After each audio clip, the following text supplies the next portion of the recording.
Aí quando eu vi que os meninos estavam começando a juntar pedras, madeira, e o repórter também viu, ele disse, Jarbinhas, aqui vai acontecer alguma coisa. Nunca mais teve uma manifestação daquela em Fortaleza.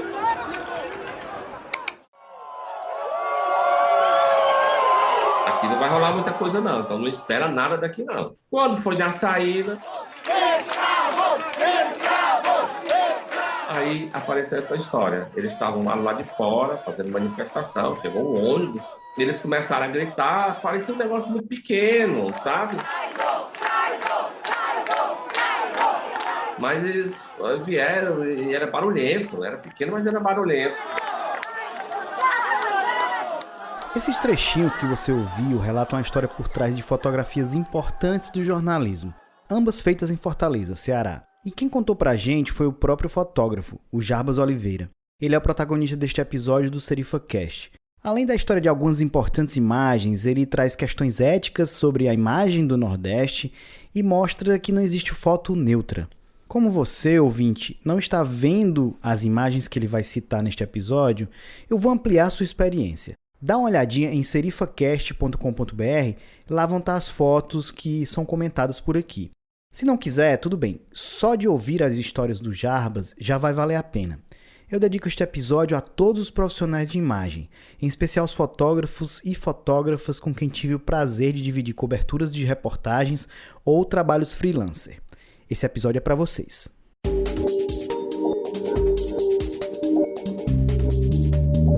Esse podcast é uma produção de SerifaCast Multimídia.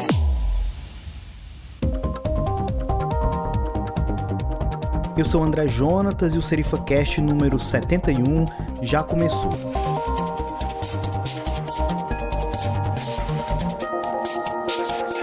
E hoje quem está aqui para conversar com a gente tem temas bem interessantes aqui, diversos. Na sua agenda muito disputada, ela conseguiu falar aqui com a gente. Bem-vinda ao SerifaCast, Cunhanzete Camila Fernandes. Ah, não, cara, apresenta direito a convidada. Pessoal, desculpa, o resfriado tinha mexido com o meu juízo nesse dia. Bom, a Camila Fernandes é jornalista, é apresentadora do podcast As Cunhãs, que é um dos maiores e melhores podcasts do Ceará e talvez do Brasil também. Juntamente com a Ebeli Rebouças e a Inês, ambas jornalistas também, tratam de política cearense e outras cocitas más. E aí, galera, tudo bem? Um prazer estar aqui. E aí, É uma maravilha mesmo, é assim, uma honra, viu, André? Valeu pelo convite, ainda mais para estar neste momento, justamente nessa conversa com o Jarbas Oliveira. É um espetáculo, uma pessoa que eu conheço há mais de 20 anos. prazer é meu também. A gente já rodou muito esse Ceará, Piauí, já fizemos, né, umas baguncinhas por aí. Você sabia que um dos maiores fotógrafos do Brasil é cearense? Jarbas Oliveira, bem-vindo ao SerifaCast. Obrigado, muito obrigado. E para completar o nosso time aqui, o nosso senhor das medianas, né? O rei das estatísticas, nossa contratação universitária. Deoclésio, bem-vindo mais uma vez. Ô, André, muitíssimo obrigado. Como eu sempre falo, eu vou tentar atrapalhar pouco dessa vez também. E para mim é uma honra muito grande, né, estar conversando, trocando ideias com três grandes nomes da comunicação cearense, sem dúvida nenhuma. Você, André, meu amigo e irmão, desde pequenininho, a Camila, e também o nosso companheiro aí das lentes e das cores, o Jarbas, já companheiro também de muitos empurrões, de muitas pautas e de muitos assuntos do dia a dia. Seja bem-vindo. Legal. Eu aproveito aqui para reivindicar aqui uma coisa que fui eu quem fiz, mas apareceu outro podcast aí, e tentou, porque tem mais audiência, é mais conhecido, tentou tomar isso de mim, Camila. Quem lhe deu o título de cidadã cearense fui eu. Tá registrado no YouTube. Aí eu ouvi você em outro Mas podcast. você não fez o certificado É verdade. em papel, certo? Ah, entendi. É porque Então, assim, você é cringe, né? Você gosta de... Eu sou cringe, eu sou. Então, aí as cunhas fizeram aquele momento, porque eu estava muito chateada, porque, enfim, eu não sou contemplada, né, oficialmente pela Assembleia Legislativa, aquelas coisas. Mas aí, pronto, resolvido. Eu sou cidadã cearense agora pelas cunhãs, que é o título maior. Eu divido aí com elas. Pronto. Essa honra dessa nomeação. Jarbas nasceu em Cedro, região centro-sul do Ceará. Saiu de lá aos 4 anos para viver em Fortaleza. Voltava e volta sempre na sua cidade. Ele nasceu na sede da cidade, como se diz, mas a sua família é do sítio, o sítio chamado Saco da Telha. Tem uma casa grande que está praticamente caindo, e é uma casa mais de 100 anos, e quando ela foi construída, parte do telhado dela foi carregado dentro de sacos, e ficou esse nome. Saco da Então, Telha. Sítio Saco da Telha. Fica mais ou menos 7 quilômetros da sede da cidade, na zona rural. Vida em Fortaleza, era só estudar. Eu vinha para cá, estudava para casa. O ano letivo terminasse hoje de manhã, eu já estava entrando num trem 5 horas da tarde, que era a hora que saía o trem para lá. Chegava lá às 5 horas da manhã. Então, eu não tinha vida social em Fortaleza, não tinha amigos, não tinha nada. Ia para lá. Aí, quando você dividia isso, na realidade, eu passava 6 meses em Fortaleza, que era estudando, e 6 meses lá. Então, minha vivência é toda lá, por isso que eu tenho muita vivência com o sertão ainda. Lá é cheio de primos, tios. Aí eu tenho em Vaz Alegre, Lavras, Iguatu, Juazeiro, Crato e tal. E nasci numa rua chamada Rua do Caldeirão, que dizem, não sei, nunca fui atrás de confirmar, que moravam uns remanescentes do Caldeirão, lá do Cariri. O Caldeirão é conhecido como um movimento messiânico e social que surgiu no Crato, na região do Cariri cearense. Era liderado pelo beato José Lourenço, que era paraibano e chegou a ser visto inclusive como um sucessor de Padre Cícero, que era seu amigo. A comunidade do Caldeirão foi massacrada pelas forças do governo Getúlio Vargas, acusado de comunismo. José Lourenço só morreu depois. Mas a gente não vai falar aqui do Caldeirão, é só para você entender do que se trata. Vale a pena saber mais sobre esse movimento. E quando foi disperso aquilo ali, alguns foram morar nessa rua e ficou conhecido lá na cidade, a rua do pessoal do Caldeirão, a rua do pessoal do Caldeirão. Eu nasci nessa rua, eu não sei se isso aí procede. Jarbas foi provavelmente o primeiro a fazer faculdade na família.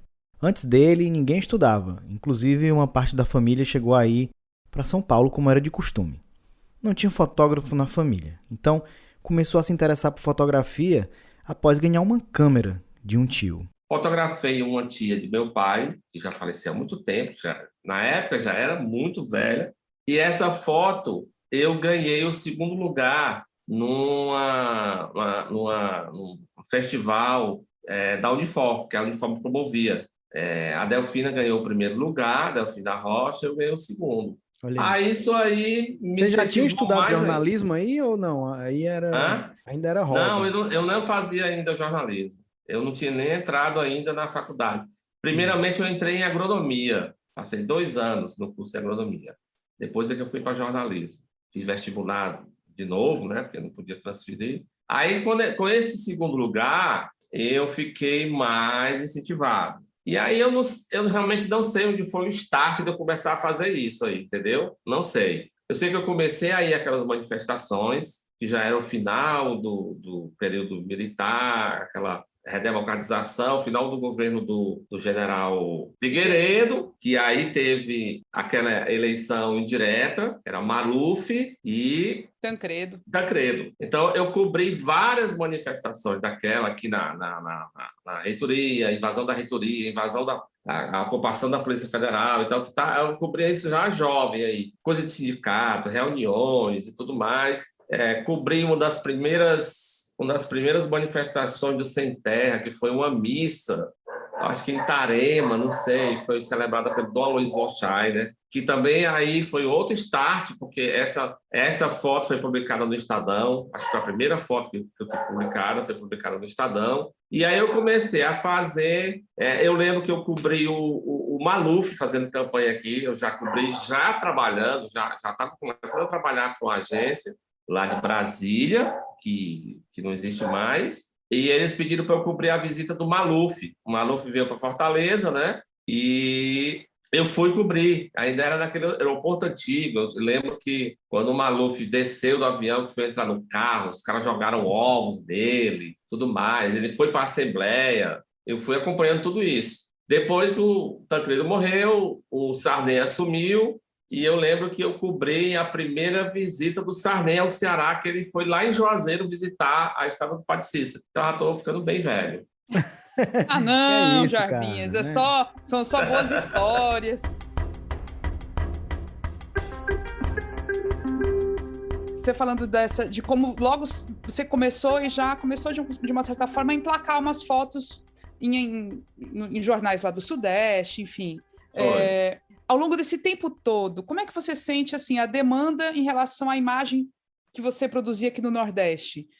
Tipo, o que para mim, como sudestina, né, como paulista, a imagem do Nordeste sempre foi, quando eu estava lá e não conhecia, relacionada à seca, aquele chão rachado, aquela coisa, né, pobreza. Se você acha que ao longo do tempo isso mudou, se a demanda foi se alterando, se vieram outros olhares do Nordeste, se esses outros olhares ganharam espaço também na mídia dita nacional, mas que na verdade é muito sudestina. Assim, ainda eu acho que ainda coexiste as duas formas de ver, sabe? Depende agora do viés do próprio veículo. Assim, o mesmo veículo pode ter as duas imagens do Nordeste. Ou então de um veículo específico, por exemplo, eu faço muita coisa para o Valor, não está rolando quase nada por causa da pandemia e da crise. Mas, por exemplo, se você vai fazer para o Valor econômico, já é outra visão. Eles sabem que aqui, apesar de ser Nordeste, apesar de ter pobreza, concentração de renda, mas eles sabem que aqui tem grandes empresários, milionários, né? O pessoal dos Queiroz, o pessoal dos Macedo, o pessoal da fábrica Fortaleza, outros, porque eles sabem disso, eles sabem que tem avanços tecnológicos, eles sabem que tem startups sendo desenvolvidas aqui, então tem esse lado evoluído, tecnológico e tal. Mas também tem esse outro lado de pobreza que não deixa de explorar nunca, né? Por exemplo, ano passado, da pandemia, recebi um pedido de uma pauta de uma revista semanal que era o quê? Arranjar uma coisa de desgraça mesmo, pobreza. Os índices aqui são sempre mais baixos, né? Aqui, Maranhão e tudo. Não, e para quem tá ouvindo assim, achando que tu tá exagerando, o briefing é bem assim mesmo, né? Procure alguma coisa desgraça. Bem claro. É bem claro. Não vou nem... é porque eu não quero citar aqui os clientes, mas eu não vou longe. Há 2 semanas me chamaram para fazer vídeo. Eu estou começando a fazer vídeo. Essa pauta era para vídeo, né? Me pediram a um colega que trabalha exclusivamente com vídeo. Ele não aceitou porque achou a verba muito baixa. E aí passou para mim. Eu também não aceitei porque achei baixo. Mas é um veículo internacional de mídia, para fazer vídeo, e a pauta era essa, a fome que é oriunda por conta da pandemia, também da segunda onda. Tá certo que eles não pegaram só aqui, então foram 17 capitais, então 17 profissionais fazendo. Mas quando chega para cá, para Recife, eu tenho um colega de Recife, a Camila deve conhecer, o Léo Caldas, também antigão, das histórias. Quando chega para cá, sempre tem esse detalhezinho, ó, vai num lugar bem pobre, bem, sabe, gente passando fome, com roupazinha rasgada. Tem energia? Às vezes tem umas perguntas meio doidas, né? Tem energia? Tem energia. Tem pessoa usa celular, tem Wi-Fi. Não, então não serve não. Tem energia, tem celular. Cara, mas hoje em dia todo mundo tem, praticamente todo mundo tem energia e celular, entendeu? Isso acontece até hoje. É impressionante, mas acontece isso. Eu fotografei nesse personagem do ano passado para a revista, às vezes até umas coisas que financeiramente não compensa, porque você vai fazendo um personagem, vai mandando e o cara diz, não, tá muito arrumadinho. Não, mas é muito novo. Vixe, a mulher do cara é muito bonitinha. Não, arranja outro. Tive que arranjar 3 lugares. Caramba, meu Deus do céu. Isso foi agora, o ano passado, uma revista semanal. É a busca pela verdade que se encaixa no estereótipo, né? Então, tem que encaixar. Parece que encaixar no que o repórter lá está falando, né? Que assim, se você procurar, você vai encontrar. Mas se você procurar em São Paulo, você vai encontrar. Se procurar no Rio Grande do Sul, você vai encontrar. Sim. Então, eu acho que os grandes veículos, eles ainda mantêm, como a Camila falou, né? Não é uma mídia nacional, né? É uma mídia sudestina. Então, essa mídia sudestina, quando ela lembra que o Nordeste existe, quando ela lembra que o interior do Ceará também tem gente, né? Como eles não têm acompanhado esse desenvolvimento do interior do Nordeste Se de perto, surpreende. né? Eles se surpreendem, né? Porque eles ainda têm a imagem daquele Nordeste, da seca, do imigrante, do pau de arara, né? E quando ele, como o Jarbas falou, disse, ela é muito bonitinha, aí já tem celular, né? Assim, é um absurdo a gente pensar que a gente ainda tem gente no país e, assim, mais incrível ainda, gente que, teoricamente, é gente informada e instruída, né, que enxerga o Nordeste dessa forma, né? É impressionante a gente ver como existe ainda esse apartamento entre o meu país Nordeste e o restante do Brasil, né? Aí eu vou pegar o gancho, perguntar para o Jarbas, como é que você, como fotógrafo, inclusive do interior do Ceará, enfim, que tem um olhar muito sensível a essas questões, que estratégias éticas você aplica para também dar uma filtrada e para também não cair no clichêzão do prato vazio, que a gente sabe porque complementando, porque eu acho que você em algum momento tem esse dilema, né? Pô, é a minha atividade, é o meu recurso, mas eu também tenho a minha ética, né? Como é que equilibra, né? Complementando. E dá para subverter algumas coisas, né? É. A gente sabe. Olha, na praticidade da coisa, do dia a dia, às vezes não dá para ficar conversando muito. É uma coisa muito, sei, prática e muito, sabe, eu ligo para a pessoa, a Camila sabe como é nos órgãos de imprensa do Sul, geralmente, diferente daqui de Fortaleza, a gente não trata com repórter, dificilmente, a não ser que esteja dando com correspondente e tal. A gente trata com os editores de fotografia, os editores de imagem. Então, é o contato que eu tenho. Às vezes eu não sei absolutamente nem quem é repórter, não sei o nome, não sei nada. Aí como essa foi recente no ano passado, eu ligo de lá para o cara e digo, cara, isso aí é totalmente forçação de barra. Não tem condição. O que você quer, eu não vou conseguir. Não tem, não existe. Se você quiser tentar em outro estado, eu soube que ele tentou em Recife, lá com o Léo também. O Léo entra mais na política do que eu ainda, porque o Léo é de esquerda total. Então, ele bota para moer nos caras. Vocês estão pensando que isso é aquilo. Porra, vocês do Sul são foda, aquelas coisas todas. Então, eu disse, cara, não rola. Não vai rolar. Esse tipo de Nordeste aí que vocês toda a vida ficam querendo que seja retratado. Não existe. Não existe. Eles acham que Juazeiro ainda é aquela cidade totalmente religiosa, de Padre Cício, de gente rezando, igreja lotada, sabe? Quem for para Juazeiro hoje é metrópole, né? Com várias universidades, com shoppings e lojas e tudo. É uma outra coisa Juazeiro hoje. Acho que ela está até perdendo aquela coisa religiosa aos poucos. Então, eles não conseguem entender. Tem um rapaz aqui que faz freela, né, para a Folha, que é o Marcel. Já saí algumas vezes com ele, e ele é da área do esporte, né? Mas ele está fazendo outras coisas. E já aconteceu também a gente chegar num lugar, acho que era Bom Jardim, também nesse mesmo rumo aí, né, da redação, querer uma coisa mais pesada. E ele, como ele está morando aqui agora, porque casou com a cearense, ele está percebendo outras coisas, aí ele já vai avisando antes, olha, eu acho que não tem isso aqui, mas a gente vai lá para ver. Quando chega lá, aquela Camila sabe, você vai lá no lugar, já liga para os caras, não existe isso, a gente já falou para vocês idealizam um Ceará, uma Fortaleza, uma periferia.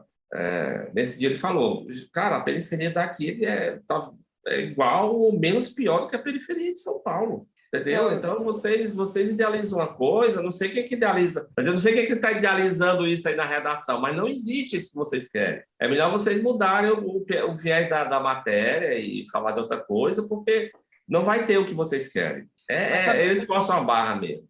Jarbinhas, quando eu fiz a pergunta pensando, sabe, em outra coisa, em outro viés, na questão mesmo do seu olhar para as pessoas pobres, você faz retratos muito bonitos. Tipo, a gente, assim, cria ali, pega uma iluminação, vê de onde está vindo a luz melhor, coloca a pessoa ali numa posição que ela fica bonita, isso, para mim, é uma forma de dar dignidade também a essas pessoas. Eu tenho uma sabe? coisa... Atrapalhei a pergunta da sim. Camila. Eu fui por outro caminho.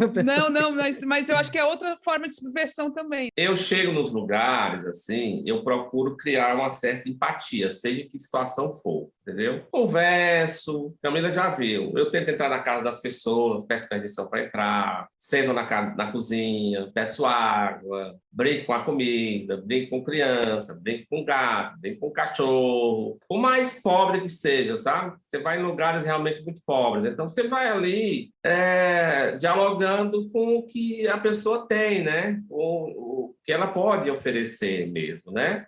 Para fornecer simpatia, porque se você chegar, eu já soube assim de outros colegas jornalistas que falam de outros colegas fotógrafos que dizem assim, poxa, é difícil, o cara chega, o cara não conversa nada, quer fazer a foto do jeito dele, bota aqui, bota acolá.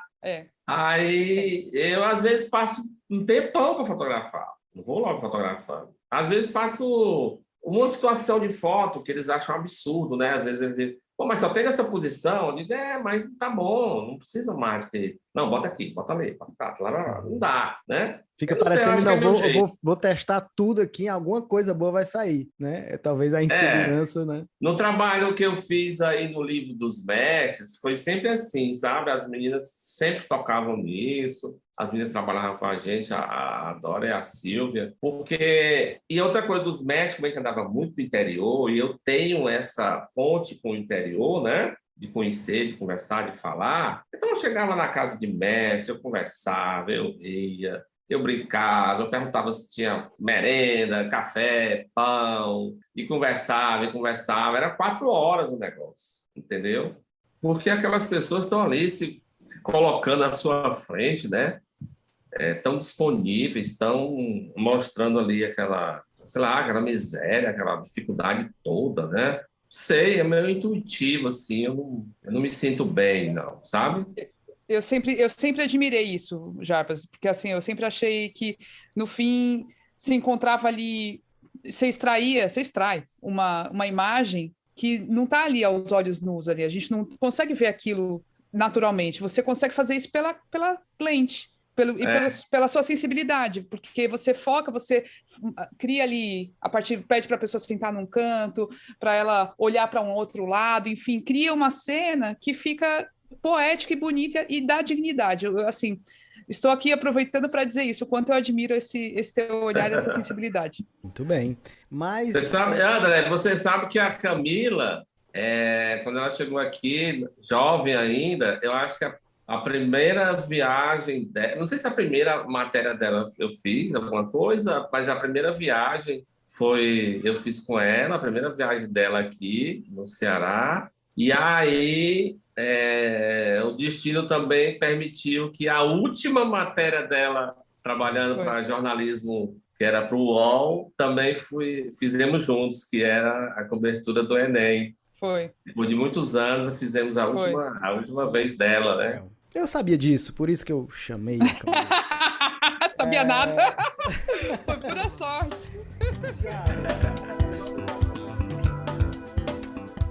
A Camila falou aí de sensibilidade, mas, por exemplo, quem cobre protesto precisa ter sensibilidade, mas também precisa ter coragem e passar por alguns perrengues, né?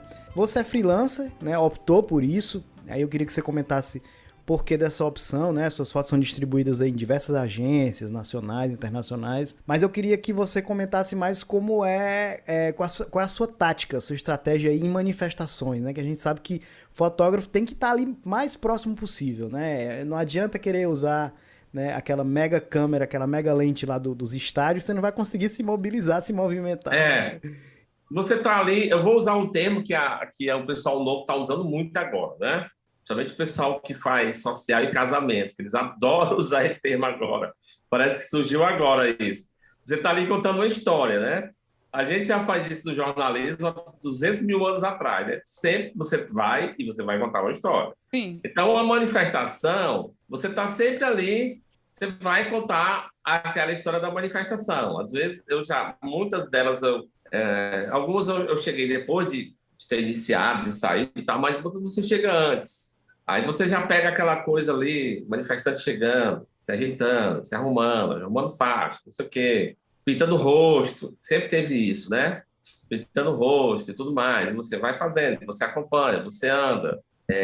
Fica atento a alguma tensão que possa acontecer, né? Fotografar. Aí aquelas coisas básicas que tem que ter no fotojornalismo, né? Uma foto geral, uma foto da multidão, mas o que eu aprendi assim com alguns colegas que fotografam para agências internacionais é que às vezes você se concentrar em alguns momentos nos detalhes também, eles contam muito sobre aquilo ali, né? Uma coisa mais fechada de rosto, de um painel, de um cartaz, de uma mão segurando, de um olho. Então, essas coisas vão contando aquela história da passeata. Eu tenho uma experiência que eu acho que resume tudo isso. Na época que eu trabalhei no Diário do Nordeste, eu fui cobrir uma manifestação de estudantes que estava saindo da antiga Escola Técnica Federal do Ceará, aqui na 13 de Maio, que hoje é o IFCE. Não se sabia muito, tinha muitos estudantes. Aí depois soubemos na hora que eles iam caminhar até o gabinete do prefeito, que era o Juraci Magalhães, que era perto do aeroporto antigo. E aí fomos a pé. Outra coisa interessante é que em manifestação o jornalista anda pra caramba também, né? Também. Sim. Anda muito e a gente anda com equipamento, então você anda que é uma beleza. Aí eu fui acompanhando. Uma coisa normal ali, fazenda, garotada e tudo mais, né, com as faixas. Você tenta tirar um pouquinho de imagens que não sejam só o lugar comum, né? Você faz o lugar comum, mas tenta fazer alguma coisa minimamente mais diferente. Quando eu percebi que os meninos estavam começando a juntar pedras, né? Quem está na passeata vai andando no sentido só. A gente não, né? Você está na frente, está no meio, está atrás, volta para frente, volta para trás, volta para o meio, fica dos lados, você vai andando. Aí, quando eu vi que os meninos estavam começando a juntar pedras, madeira, e o repórter também viu, o repórter era do Diário, hoje ele é professor, da Unifor, parece. Ele disse: Jarbinhas, aqui vai acontecer alguma coisa. Aí foi justamente isso, quando chegaram na frente do gabinete do Juraci, aí pronto, aí foi confusão muita, foi uma das maiores manifestações, porque os caras quebraram todo o gabinete, botaram fogo em viatura. Nunca mais teve uma manifestação daquela em Fortaleza, queimando viatura. E aí, não sei, sorte, né, que eu tive, eu estava fazendo pelo Diário. Por incrível que pareça, tinha o jornal O Povo, que era o principal concorrente, e tinha um outro jornal, que eu não lembro qual era aqui. Aí é uma coisa até inacreditável, mas com toda essa confusão, só eu estava fotografando. E tinha o pessoal de televisão. O jornal O Povo não conseguiu fazer. Quando eles chegaram, já tinha carro pegando fogo, já tinha tudo. Então, essa manifestação eu tenho desde o comecinho, sem nada, até a delegacia com a prisão das pessoas. Então, tanto que meu horário ultrapassou assim, muito mais. É uma coisa, vou abrir um parênteses, por exemplo, eu nunca trabalhei pensando em hora extra. Eu nunca recebi hora extra de jornal. Apesar de ter, se for contar a hora extra de jornal, eu ia receber muita grana. Nunca fui atrás de hora extra, nunca cobrei, nunca fiz nada. Meu horário era 2 horas no Diário do Nordeste. Eu cheguei 5h30 da tarde para editar as fotos ainda, porque eu acompanhei tudo. Prisão, o batalhão de choque chegando, mandando todo mundo estar numa filazinha, botando dentro dos ônibus, levando para a delegacia, chegando na delegacia, os advogados chegando, fiz tudo,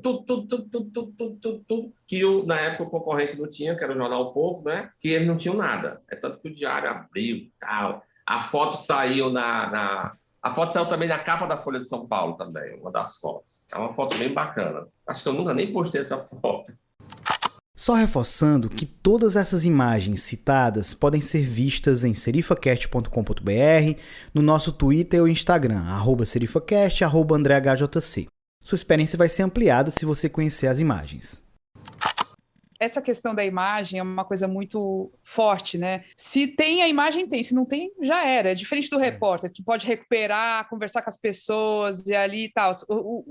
O cara da imagem, no caso o fotógrafo ou o cinegrafista, tem que estar lá. E quando a gente, assim, imaginando aqui a violência, né, que ultimamente tem sido, que tem acontecido contra jornalistas e fotógrafos, principalmente.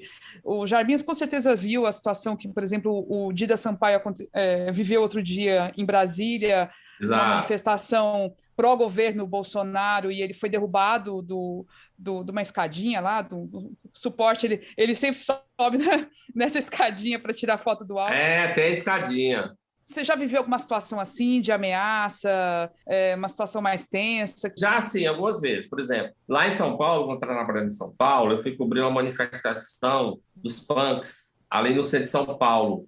E eu lembro que um dos subeditores era o Tony Pires, que hoje é presidente da AFOC. E naquela época já existia, como tem hoje, aquelas transmissões ao vivo na rua de São Paulo, como faz a Band, né, a Record e tal. E aí os caras, eu estava fotografando, aí a Polícia de São Paulo, a Polícia de São Paulo sempre foi mais agressiva, né? Eles não dão muita trégua, né? Mesmo para quem está trabalhando, fotografando. Eu sei que o cara me pegou e me deu uma gravata aqui, o policial. Eu com equipamento e tal, e saiu me arrastando.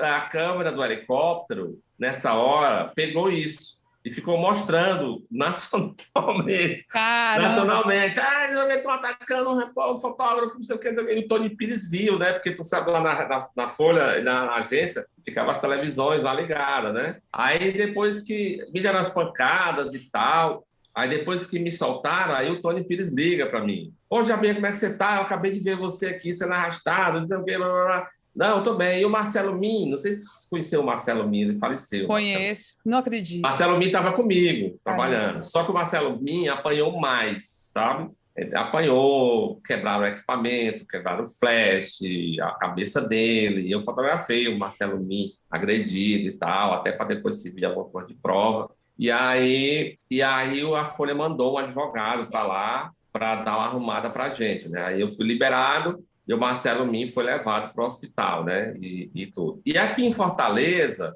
acontece sempre assim. É uma coisa... Diz que eles têm treinamento. Já fui um treinamento da polícia para como você lidar nas manifestações, fornecido aqui pelo governo do Estado e polícia militar. Mas acontece muito assim. Vou dar um exemplo pequeno. Eu estava na manifestação lá no centro, naquela história da Copa ainda. Os caras rodando no centro, vamos fechar as lojas. E aí sempre tem aquele tumulto, a polícia chega e quando os caras querem fechar, aí vai gente preso.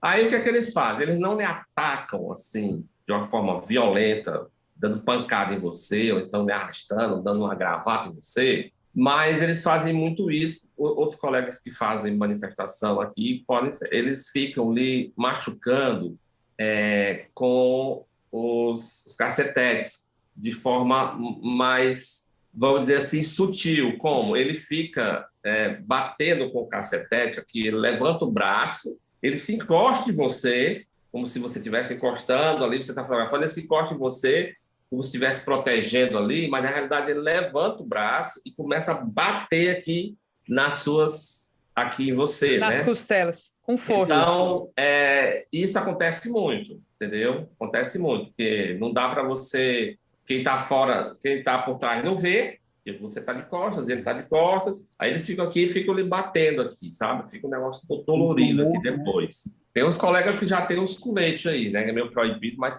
tem colega que usa. E também aquela coisa do gás lacrimogêneo, que não tem jeito de escapar, né? Aquilo ali é possante mesmo. Eles são um pouco agressivos. Uma vez eu estava aqui... Você lembra aquela confusão do Cocó aqui? Sim, das árvores. Eu cobri aquelas ali, eu estava... foi no dia que disseram que a polícia ia entrar para ocupar e tirar todo mundo lá de dentro. E aí eu e o Fábio Lima, que é fotógrafo do Jornal O Povo, ficamos em cima do muro, na frente do portão, para fazer a entrada da polícia. Ora, não teve perdão, eles jogaram a bomba exatamente em cima de nós dois, entendeu? Inclusive, o Fábio Lima tem a foto do cara apontando e jogando a bomba de gás lacrimogêneo. Ele não jogou lá para os manifestantes, que era do lado direito, ele jogou para a gente, que era do lado esquerdo. Mas sempre tem isso, né? Eu acho que em alguns lugares, eu não sei, sempre eu vejo que as manifestações em São Paulo são um pouco mais violentas, sabe? É tanto que teve o caso agora do Alex, né? Que foi para o Supremo. Sim, que perdeu o olho, e isso é uma situação... Anos, né? Eu conheci naquela época lá, ainda antes de ter o problema no olho. nesse contexto, né, de fotos, de imagem, de rodar o mundo todo, você tem uma imagem que é icônica, né, que rodou o Brasil e o mundo todo, né, que foi a recepção hostil dos médicos cubanos quando eles chegaram aqui em Fortaleza, né, e foram recebidos com hostilidade no aeroporto aqui em Fortaleza, né, inclusive tem a nossa cearense desilustre, a capitã cloroquina, Mária Pinheiro, e a pergunta é a seguinte: mesmo num momento tão vergonhoso, dá para sentir orgulho de ter registrado uma imagem como essa? O que você acha bom é a sua foto ter essa repercussão que teve, né? Não é só a história da foto, porque quando você vai olhar, se você for olhar tecnicamente até, ela tem uns problemas, né? Um estouro de luz e tal, para do momento. Mas o que você se sente com o dever cumprido, que eu acho que é a maior parte, por conta do nosso trabalho, a gente faz isso, foi a repercussão que teve, né? Ninguém imaginava que ia ter essa repercussão toda. A Folha tem essas coisas, né? A Folha de São Paulo tem essas coisas, né? Pode falar mal de tudo quanto é jeito da mídia, mas ela tem uns starts assim, que só tinha gente lá cobrindo isso aí, entendeu? Tinha o jornal O Povo, acho que o Diário nem foi cobrir, se cobriu foi só a reunião e foi embora.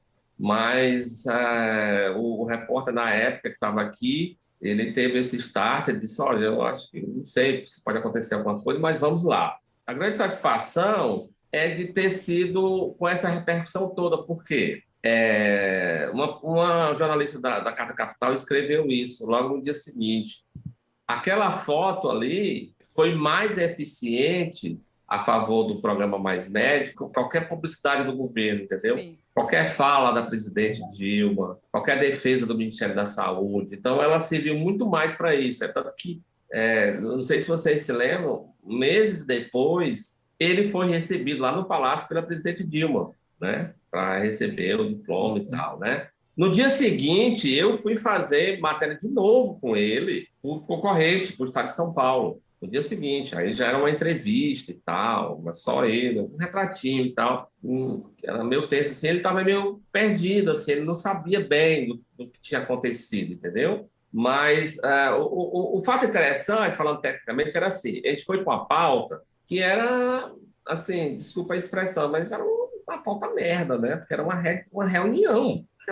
Então, você chega lá de noite, aí os caras avisam que querem aquela foto ainda daquela noite. Aí você chega lá, aí vê os caras sentados no auditório, o pessoal do Ministério da Saúde lá, um dos representantes era o Dorico Monteiro, aqui, médico aqui do Ceará, né, que foi secretário de Saúde aqui de Fortaleza, de Sobral, e o que você vai render ali? Aí eu falei para o repórter, rapaz, aqui não vai render nada, que é uma fotozinha boba de uma reunião, que eu não sei nem se eles vão dar essa foto. Aí ficou nisso.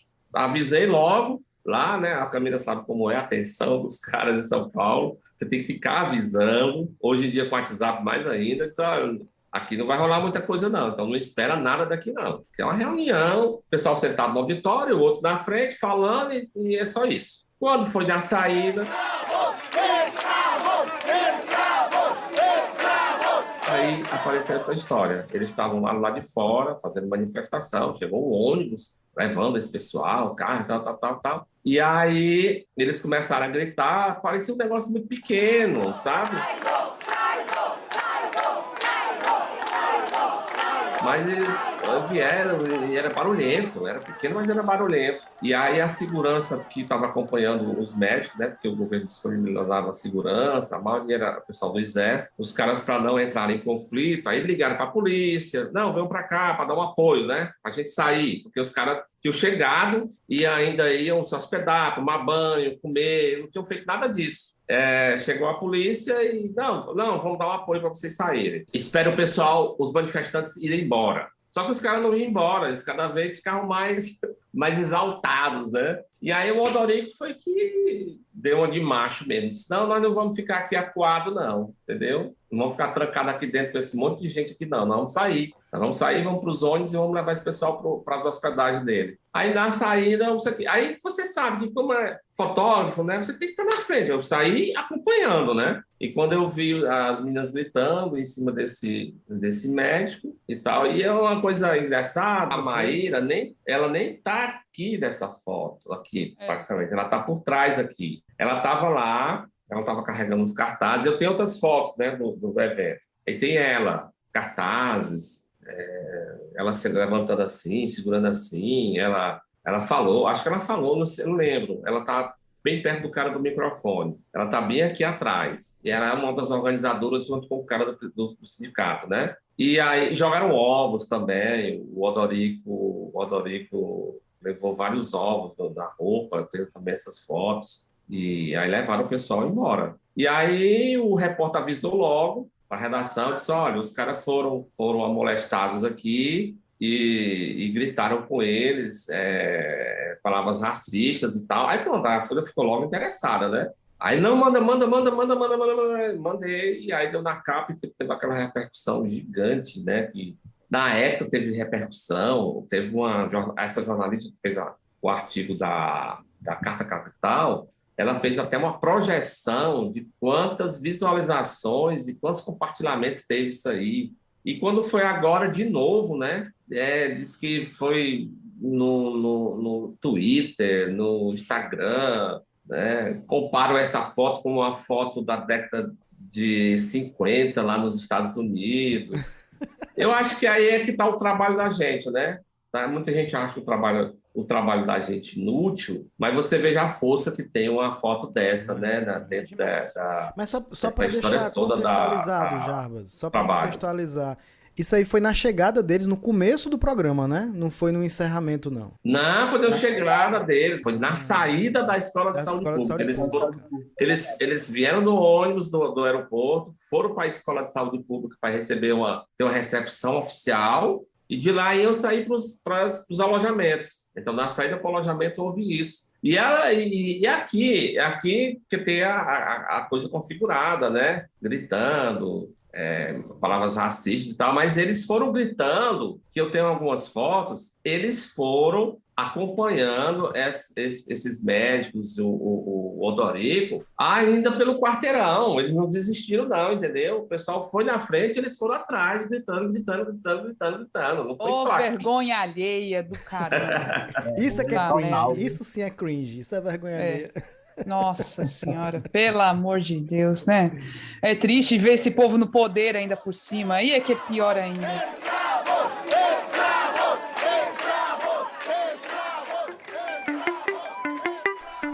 Se você chegou até aqui no episódio, eu te convido a fazer parte do nosso grupo íntimo no Telegram. É gratuito e lá, além de conteúdo extra que a gente joga lá que não foi publicado aqui, inclusive tem algumas fotos lá do Jarbas que ele contou pra gente, mas não tá no episódio. Além disso, tem sorteios e também conversas sobre os episódios do SerifaCast. O link está na descrição desse episódio. Me disseram, inclusive, falar baixinho, que vai ter um sorteio do livro do Jarbas, hein? Vai lá.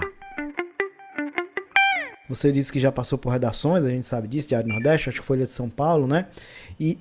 Mas hoje você é freelancer. E, além disso, dentro desse contexto de freelancer, na verdade, você tem essa coisa da fotografia documental, né? E aí, eu quero citar aqui alguns livros seus, né? Que você participou ou foi o autor principal, né? Memória do Caminho, Ceará, Terra da Luz, Beberibe, Mar, Sertão e Gente... No Ângulo, o Livro dos Mestres. Eu queria destacar para a gente, né, se encaminhar para o fim até na nossa conversa, queria destacar um aqui. Da Cor do Norte. É uma obra de 2012, né, tem um texto do João Paes Loureiro, mostra o que está por trás da produção dos brinquedos de Miriti, né, que é uma tradição de Abaetetuba. Abaetetuba, no estado do Pará, né?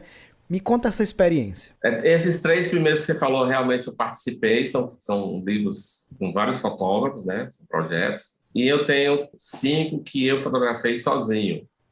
Tem esse do futebol aí, no Ângulo, que, aliás, é com um colega, não é sozinho não, eu com o Luiz Carlos Moreira daqui, que nós resolvemos botar no livro o que foi a Copa das Confederações em Fortaleza. Tem um que é o Colher de Pau, não sei se as pessoas se lembram, ainda tem um restaurante aqui chamado Colher de Pau, é o cardápio do Colher de Pau, mas mas contando histórias da alimentação, histórias da gastronomia cearense, da gastronomia mundial, e esses outros 3. O primeiro que eu publiquei foi o livro das Horas da Praça do Ferreira, que é a principal praça de Fortaleza. Depois, o da Cor do Norte, que você falou, e por último, o livro dos Mestres, que a gente está fazendo uma segunda edição atualizada. Legal. Esse da Cor do Norte foi uma parceria com a associação, que é chamada SAMAB, que é a Associação dos Artesãos de Miriti, lá de Abaetetuba, que é um município, fica mais ou menos 2h30 de Belém,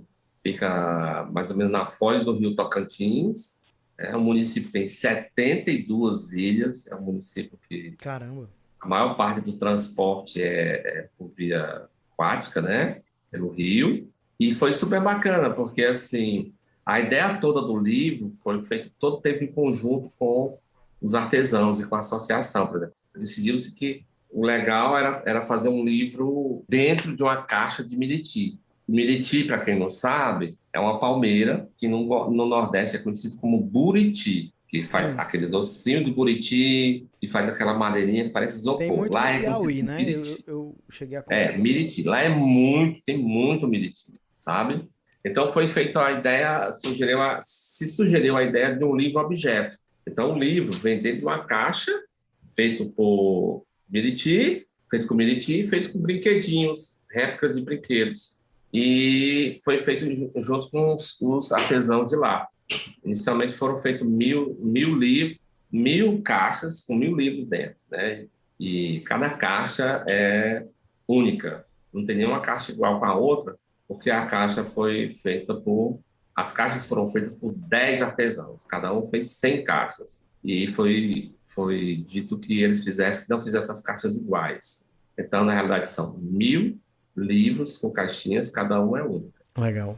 E foi super legal porque é uma região que eu não conhecia, e eu tive a oportunidade de ficar, juntando os períodos que eu fui, praticamente eu fiquei 2 meses. Eu ia em períodos de 15 dias, mais ou menos. Então, eu fiquei 4 períodos de 15 dias, que aí eu andava na cidade. Foi super bacana, porque tipo assim, você fica como se fosse morando na cidade, entendeu? Eu andava de bicicleta, arranjei bicicleta, andava pelos bairros da cidade, na casa dos artesãos, para conhecer os artesãos, ia na zona rural, ia nas regiões de rio, andava de barco, almoçava na casa das pessoas, sabe? Passava, tomava um café. Fiquei conhecendo, assim. Teve uma família, eles trabalham no processo inicial do Miriti. Tiram a palmeira, eles põem para secar e levam para a cidade para vender para os artesãos para eles começarem, né? E aí, essa família, eu andei muitas vezes. Eles moram na beira do rio, num lugar afastado da cidade, moram em casas de palafita, mas umas casas boas, porque o rio sobe e desce todo dia. E foi engraçado assim, dificultoso, porque eles eram muito desconfiados, principalmente os homens, que eram que faziam esse trabalho, de colher, botar para secar e levar. Eu fiz todo esse processo. Mas, cara, eu só fui conseguir isso na última viagem. Eles eram muito desconfiados, não deixavam chegar perto. Eu, às vezes, passava o dia inteiro lá, sem fazer nenhuma foto. Conversava, almoçava lá, brincava com os meninos. Foi muito bacana isso, sabe, cara? A gente teve a sorte também de ter o João Paz Loureiro como parceiro no livro, fazendo os textos. É uma figura muito importante na cultura lá de Belém, foi secretário de Cultura, quem criou a Fundação Cultural de Belém. É um personagem muito importante, um grande poeta, né, com vários livros publicados, e foi encontrado assim meio que por sorte mesmo. As meninas fizeram pesquisa na internet para saber quem tinha escrito alguma coisa sobre o brinquedo de Miriti, e elas descobriram que o João Paz Loureiro, um dos capítulos da tese dele lá na Sorbonne era o brinquedo de Miriti. Entendeu? Que ele fala sobre isso. E aí, quando foram falar com ele, se descobriu que ele era natural de Abaetetuba. Ele era filho de Abaetetuba. Então, ele topou na hora fazer. Foi muito bom mesmo. Eu ainda tenho os livros e a gente pretende voltar a Abaetetuba para fazer mais caixas. A pandemia interrompeu isso e tal, né? Para poder vender o restante dos livros. Foi muito bom a história da Cor do Norte.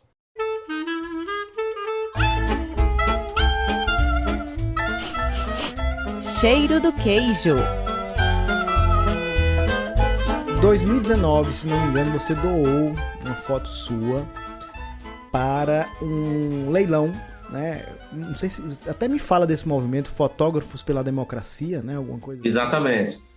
E era uma foto do ex-presidente Lula, né? Com algumas pessoas, se não me engano, também aqui no Ceará. Acredito, a gente não combinou, viu? Mas eu ia fazer essa pergunta, tu acredita? Conta então a história dessa foto, quanto foi arrematado essa foto, né? Por que você doou? Era o único do Nordeste, né? Nesse grupo e tudo mais. Conta aí essa história. Olha, realmente eu participei. O pessoal que promove aquilo ali são todos amigos lá que eu conheci em São Paulo, eu trabalhei lá. E com esse tempo todo de fotojornalismo, né, trabalhando aqui, você acaba virando meio que um pouco uma referência aqui, né? Não é uma referência de ser uma coisa extraordinária, não. Deixa de história. De Você trabalho, não né? posso falar, você é Precisa foda. de trabalho lá no Ceará, tem o Jarbas. Agora tem mais gente fazendo. Tem. Mas muito aí fotógrafo eles bom, perguntaram mas se eu você é bom, tinha. cara. Deixa de fuleiragem. Aí você eu tinha repete. outras fotos do Lula, eu mandei outras fotos. E aquela ali foi a escolhida para ir para o leilão.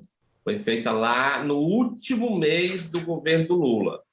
Foi feita em dezembro do último ano do governo dele, lá em Missão Velha, com aquela história da Transposição. Transnordestina. É. Aí eu fui para lá e quem cobriu já essas coisas de presidente sabe que tem toda uma história de protocolos e tudo mais, segurança e tudo mais, né? Cadastro, é super. Aí disseram assim, não, ia ter um evento na cidade, onde ele ia discursar junto com vários políticos e autoridades e tudo mais, mas disseram assim, não, ele vai de trem até um certo ponto e só vai o pessoal de imagem, só fotógrafo e cinegrafista. Aí explicaram, vocês vão ficar no lugarzinho, ele vai chegar no trem, vai fazer alguma aceno e vocês fazem a imagem e pronto, é só isso. Certo, tudo bem, então vamos para lá. Aí ficamos lá, só que choveu, começou a chover. Quando o trem vinha chegando com o Lula, aí já disseram assim, ele não vai descer, porque o certo era ele pegava, descia do trem, fazia um acenozinho assim, falava alguma coisa e voltava. Ele não vai descer. Vixe, aí pronto, aí era a foto que você ia ter, né? Só o trem, sem nada. Não, ele vai ficar na janela. Não, mas na janela, negócio apertadinho, né? Aí disseram, e os fotógrafos, não, pede para ele vir na frente, como é que chama aquela parte da frente? Carrega o trem na máquina. Aí, não pode não. Por causa do perigo e tal, ali é perigoso e tal. Aí disse, puxa vida, e agora? Aí, nesse intervalo, esse local, eu conto isso, o pessoal acha porque diz que você é petista, é doente pelo Lula, mas não. Levaram a gente para um local que não tinha público, exatamente por isso, era só imagem, não tinha público. Os caras avisaram, lá não tem nada, não tem evento, não tem som, não tem público, não tem nada. Ele vai só pousar no trem, descer, você faz a foto e vai embora. Só que as pessoas descobriram e começou a chegar gente, cara, saindo dentro do mato. As pessoas saindo, começaram a chegar. Aí a segurança viu aquilo ali, né? E botou esses gradis aqui, tá vendo? Aqui bem embaixo, aqui tem uma grade. Não tinha isso. Aí eles ficaram aperreados, tiveram que pegar grade, botar, porque senão as pessoas iam invadir, né? E até o trem, entendeu? Aí quando o Lula chegou, aí não teve mais jeito, né? Ele viu aquelas pessoas ali, esperando por ele, não estava programado isso, e ele desceu e foi até lá e foi falar com as pessoas. E foi isso aí. Então rendeu muito melhor do que a história que ia haver na cidade, porque na cidade ele foi entrar dentro de um carro também, dentro do trem, mas era um negócio assim bem modernoso, com o governador, com o senador, e a foto acabou sendo essa, mas não tinha realmente, posso dizer, não tinha nada esperado isso aí. As pessoas foram aparecendo do mato mesmo, assim, chegando com chuva. E a foto realmente não foi bem cotada, entendeu? Eu acho que foi, não lembro bem, mas foi mais de 10 mil reais essa foto. Porque a maioria, muitas fotos ficaram ali na faixa de 4 mil, 5 mil, 6 mil, entendeu? Mas para que era? O que era o objetivo do recurso? Era para ajudar o Instituto Lula. Instituto Lula. E aí a minha teve uma cotação até boa. Aquelas fotos, a que vendeu melhor foi aquela foto lá de cima, do Lula chegando, sendo carregado, né? Inclusive, a foto mais famosa da internet não foi a que recebeu mais grana, que era do Proner, mas a foto que foi mais vendida foi de um colega meu, que era do Estado, que já foi do Estadão, que era do Paulo Pinto, que foi vendida por R$60 mil, que é aquela mesma foto, só que a diferença da foto que foi mais divulgada na internet é que você vê o rosto do Lula. Naquela outra você não vê, está baixo. Nessa, ele está na mesma posição, assim, no meio da multidão, mas você vê o rosto dele. Segundo que ele virou. Segundinho de diferença. Muito Essa foi vendida por R$60 mil. Muito E aquelas fotos antigas da época dentro do sindicato, aquelas fotos também tiveram um valor muito alto, que era do Juca Rodrigues. A minha foi bem. Representou ali o Nordeste. Muito obrigado, cara, pela experiência. Eu que agradeço. Foi mais do que uma conversa, foi uma aprendizagem. É porque acaba falando demais, né, cara? Responde pouco, fala muito. Obrigado, André. Obrigado, meu amigo. Deoclésio, obrigado mais uma vez. Valeu, pessoal. Obrigado, André, pelo convite. Até a próxima. A Camila teve que sair na parte final da gravação, mas fica aqui o nosso muito obrigado a Camila, do podcast As Cunhãs. Camila, sua presença tornou a conversa imensa. Legal. E você, ouvinte do SerifaCast, serifeiro, serifeira, muito obrigado pela sua audiência. Grande abraço. Tchau.